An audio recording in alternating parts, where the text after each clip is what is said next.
Hey everybody, Roger Levin here with your orthodontic practice production pearl of the week. Let's talk about reducing the number of patient visits and efficiency in general. Ortho is a volume-based business. The rest of dentistry, as a comparative, is not. But in a volume-based business, efficiency is even more important than ever before. If you have a high-end designer boutique that sells pocketbooks, which are really expensive right now, like Gucci, Prada, Bottega, and others, then you don't have to worry as much about efficiency because you don't want to shorten that sales cycle with that customer because they're going to buy a product that has a huge profit margin. But in ortho, the idea is how many patients can we put through the office, the business term is throughput, in a day, week, month, and year.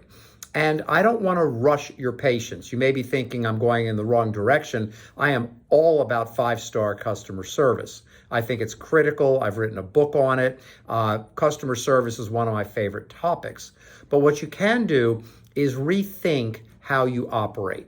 And we had a client recently that was seeing patients on regular intervals, had no telemarketing. He had a belief system that those intervals should be shorter than what we now see as the average. The average bracket and wire interval that we're seeing today is getting closer to 8 weeks, and the average aligner interval is getting closer to 12 and a half weeks, but there are plenty of practices that see patients in longer intervals.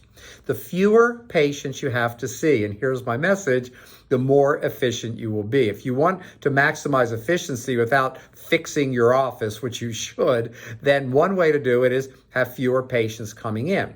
Now, the term fewer patients coming in usually sounds like, oh, I'm not busy enough. But in this case, it's a good thing. The fewer that come in, the more you can see of other patients. So here's a simple formula.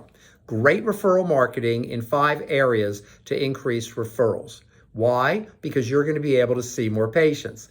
Patients, parents, referring doctors, social media, and community. If you're not hitting all 5, big mistake.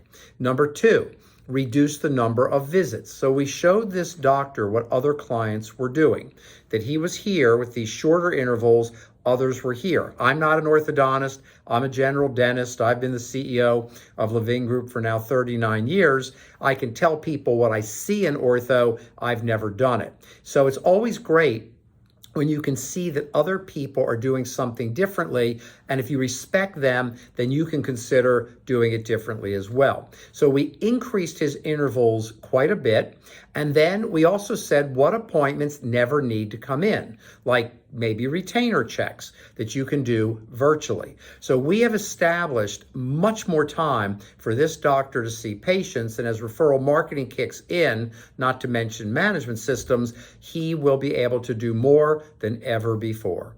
As always, I wish you increased practice production and referrals, and I'll see you next week.